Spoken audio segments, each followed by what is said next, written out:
Hi കൂട്ടുകാരെ, എല്ലാവർക്കും സീമാസ് രുചിക്കൂട്ടിലേക്ക് സ്വാഗതം. ഇന്ന് ഞാൻ തയ്യാറാക്കുന്നത് 2 മിനിറ്റ് കൊണ്ട് പെട്ടെന്ന് റെഡിയാക്കാൻ പറ്റുന്ന ഒരു ഓട്സ് കഞ്ഞിയാണ്. പിന്നെ അതിനൊപ്പം തന്നെ 2 കറി ഉണ്ടാക്കുന്നത് ഞാൻ കാണിക്കുന്നുണ്ട്. അപ്പോൾ ഇതെങ്ങനെയാണ് ഉണ്ടാക്കുന്നതെന്ന് നമുക്ക് നോക്കാം.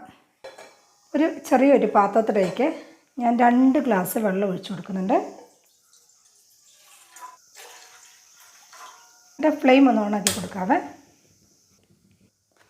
ഈ വെള്ളം നന്നായിട്ട് ചൂടായി വരുമ്പം കുറച്ച് ഉപ്പിട്ട് കൊടുക്കുക ചെയ്തിട്ടുണ്ട്. അപ്പോൾ ഉപ്പിട്ട വെള്ളം നന്നായിട്ട് വെട്ടി തിളയ്ക്കുമ്പോഴത്തേക്കും 2 സ്പൂണ് ഓട്സ് ഇട്ട് കൊടുക്കാവേ. 2 സ്പൂൺ അങ്ങ് ഇട്ട് കൊടുക്കുക. എന്നിട്ട് ഈ സ്പൂൺ ഉണ്ടല്ലോ, നമ്മൾ ചായക്കൊക്കെ മധുരം ഇടത്തില്ലേ, ആ സ്പൂണിലും ഒരല്പം കൂടി വലിയൊരു സ്പൂണാണ് എടുത്തേക്കുന്നത്. ഇത് ഇട്ട് കൊടുത്തിട്ട് നന്നായിട്ടൊന്ന് തിളച്ച് വന്നിട്ടുണ്ട് കേട്ടോ. ഒന്ന് ഇളക്കി കൊടുത്തിട്ട് തീ അങ്ങ് ഓഫ് ചെയ്യാം. നന്നായിട്ടൊന്ന് തിളച്ച് പൊങ്ങി വരുമ്പോഴത്തേക്കും അങ്ങ് തീ അങ്ങ് ഓഫ് ചെയ്യണം. വേറെ പിന്നെ ഇട്ട് നമ്മൾ തിളപ്പിച്ച് കുറുക്കുകയൊന്നും ചെയ്യരുത് കേട്ടോ. ഇതിപ്പോൾ തിളച്ചല്ലോ, ഇനി നമുക്കൊരു അടപ്പ് വെച്ച് ഒന്ന് അടച്ചു കൊടുക്കാം. ഇതൊരു 2 മിനിറ്റ് കഴിഞ്ഞ ഉടനെ നമുക്കിത് പാകമായിട്ടുണ്ടാവും. അപ്പോൾ നമുക്ക് ഇതെടുത്ത് സെർവ് ചെയ്യാം. ഇപ്പോൾ 2 മിനിറ്റ് കഴിഞ്ഞപ്പോൾ നമ്മുടെ ഓട്സ് കഞ്ഞി റെഡി ആയിട്ടുണ്ട് കേട്ടോ. നല്ല പാകത്തിനായിട്ടുണ്ട്. ഇത് ഒരു പാത്രത്തിലേക്കും ഞാൻ മാറ്റുവാണ്. ഈ ഓട്സ് കഞ്ഞി ഇങ്ങനെ തന്നെയാണ് നമുക്ക് കഴിക്കാം.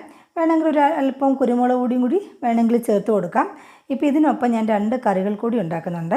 പപ്പായ വെച്ചിട്ടാണ് അത്. ഒരു തോരനും ഒരു മെഴുക്കുവരട്ടിയും ഉണ്ടാക്കുന്നത്. അപ്പോൾ ഹെൽത്തി ആയിട്ടുള്ള ഒരല്പം എണ്ണ മാത്രം ചേർത്തിട്ട് ഉണ്ടാക്കിയെടുക്കുന്നതാണ് ഈ 2 കറികളുവേ. അപ്പോൾ അതും കൂടി നമുക്കൊന്ന് ചെയ്തെടുക്കാം.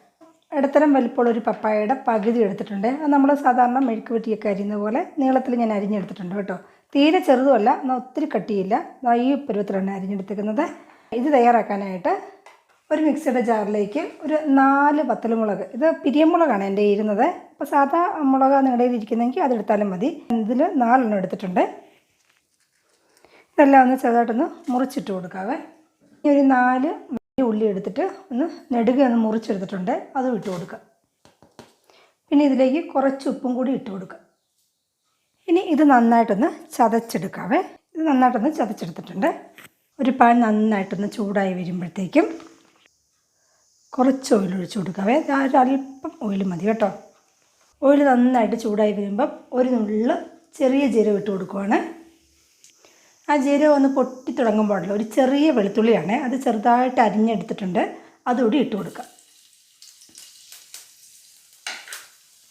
വെളുത്തുള്ളി ഒന്ന് മൂത്ത് വരുമ്പോഴത്തേക്ക് നമ്മൾ നേരത്തെ ചതച്ച് വെച്ചിരുന്നില്ലേ വത്തലമുളകും ഉള്ളിയെല്ലാം കൂടി, അതങ്ങോട്ട് ചേർത്ത് കൊടുക്കുക.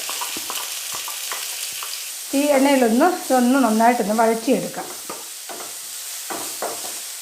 ഇനി ഇതിലോട്ട് നമ്മൾ നേരത്തെ അരിഞ്ഞെടുത്തിരുന്ന പപ്പായ ഉണ്ടല്ലോ, അതങ്ങോട്ട് ഇട്ട് കൊടുക്കാവേ.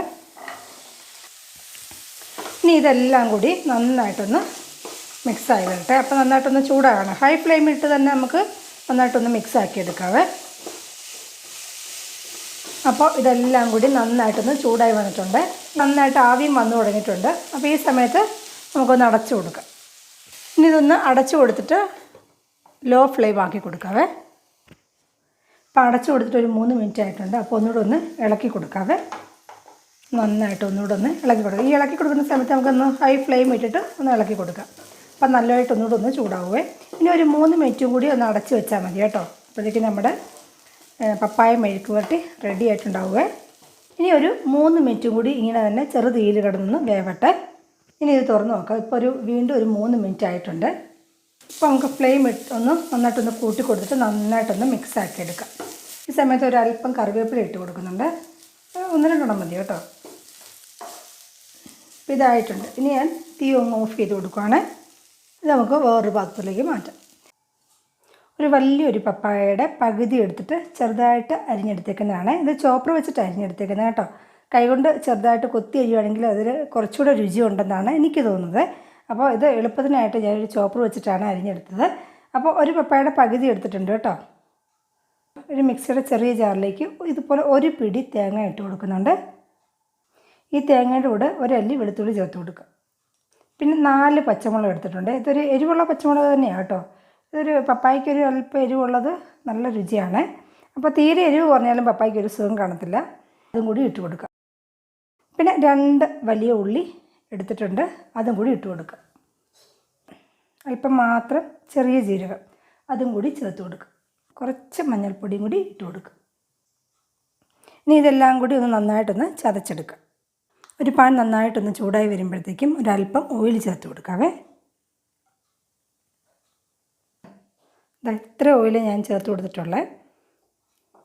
ഓയിൽ നല്ലവണ്ണം ചൂടായി വരുമ്പം ഒരല്പം കടുക് ഇട്ട് കൊടുക്കുക.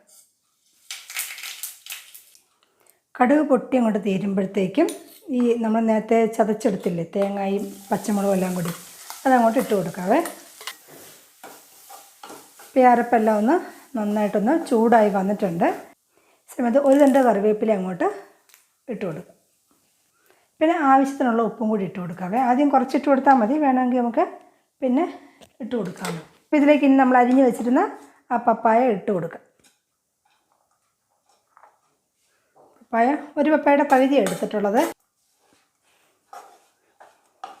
അപ്പോൾ ഇത് ഹൈ ഫ്ലെയിമിൽ തന്നെ ഇട്ടാണ് നന്നായിട്ട് ചൂടാക്കി എടുത്തത്. നന്നായിട്ട് ആവിയൊക്കെ ആയിട്ടുണ്ട്. നല്ലതായിട്ട് ഈ പപ്പായ മുഴുവൻ നന്നായിട്ട് ചൂടായി വന്നിട്ടുണ്ട്.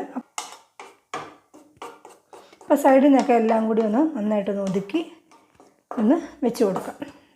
ഇനി ഒരു ലോ ഫ്ലെയിമിലേക്ക് ആക്കി കൊടുത്തിട്ട് ഒന്ന് അടച്ച് വയ്ക്കാം. ഒരു 3 മിനിറ്റ് കറക്റ്റ് ആയിട്ടുണ്ട് കേട്ടോ. ഇനി നമുക്കിതൊന്ന് എടുത്ത് മാറ്റാം.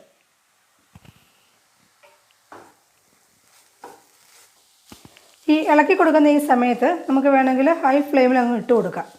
അപ്പോൾ അതിനകത്ത് ജലാംശമൊക്കെ ഉണ്ടെങ്കിൽ അതൊന്ന് വറ്റി അങ്ങ് വന്നോളുവേ. അപ്പോൾ ഇതും റെഡി ആയിട്ടുണ്ട്.